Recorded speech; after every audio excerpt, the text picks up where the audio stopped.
Assalamualaikum warahmatullahi wabarakatuh. Hari ini kita akan membahas mengenai penerapan teknologi informasi dalam bisnis digital. Seperti yang kita tahu ya, bisnis digital ini sangat mengandalkan sekali yang namanya teknologi informasi. Karena saat ini masyarakat Indonesia sudah berada pada era digital, di mana setiap aspek kehidupan itu tidak terlepas dari teknologi dan informasi.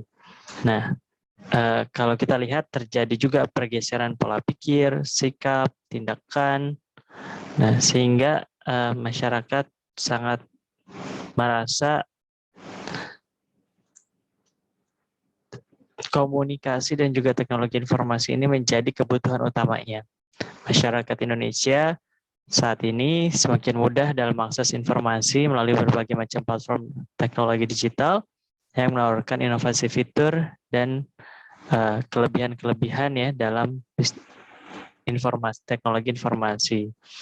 Nah, kalau kita lihat semua aspek ya di pendidikan yang awalnya manual sudah mulai elektronik, kemudian komunikasi juga yang awalnya nongkrong ngumpul-ngumpul secara luring, sekarang secara daring ya, Skype, Line, WA dan sebagainya.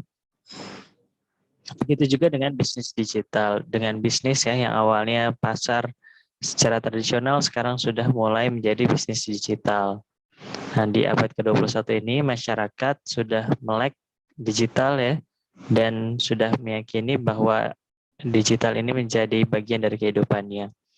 Ini hasil survei di tahun 2018 dari Asosiasi APJI yang fokus dalam internet dan teknologi digital.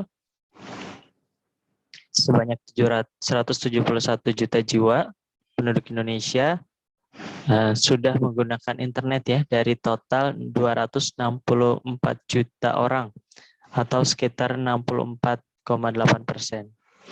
Kalau kita lihat di sini data lebih detailnya ya, penetrasi internetnya sudah 64% atau 170 juta orang. Nah, ini persentase pertumbuhannya 1% per tahun. Lalu pertumbuhan pengguna internetnya ini sangat yang paling pesat ini di tahun 2017 sampai 2018. Kemudian jumlah penduduknya 264 juta jiwa. Ini data dari Kominfo ya.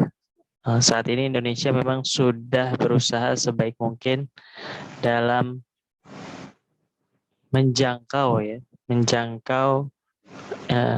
internet ke seluruh pelosok daerah dan Kominfo mengusahakan ini sampai ke wilayah 3T. Nah, perkembangan offline to online. Online tentu lebih murah daripada offline. Kita tidak harus punya produk, tidak perlu ada toko atau gudang, menjangkau konsumen bisa jauh lebih luas.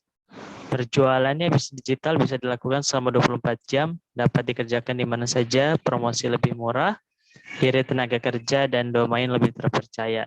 Ini yang terjadi ya di dalam bisnis digital, sehingga bisnis digital ini sangat memerlukan sekali peranan dari teknologi informasi. Saat ini generasinya juga sudah generasi digital ya. Nah, UMKM sudah go digital, bahkan Simbo yang ada di pasar tradisional pun sudah melek digital, sudah menggunakan pembayaran menggunakan handphone ya, menggunakan kartu debit atau kredit. Nah, itu sudah masuk ke dalam pasar-pasar digital. Jadi mereka juga memanfaatkan perkembangan zaman dengan sentuhan teknologi dan ini harus dimanfaatkan secara efisien dan efektif. Ini kegiatan bisnis digital ya, ada istilah Adinda via Internet, akses informasi, diskusi tentang informasi, implementasi informasi yang diperoleh, networking, diseminasi, dan aspirasi. Akses informasi lewat internet, menyimpan informasi, diskusi ya, diskusi dapat dilakukan dengan internet, lalu networking, membangun jejaring melalui internet, bisa melalui sosial media, FB, Facebook ya, WhatsApp, Instagram, Line, dan lain-lain. Kita juga bisa melakukan email secara berkala, lalu membuat web, mailing list, dan kegiatan lainnya.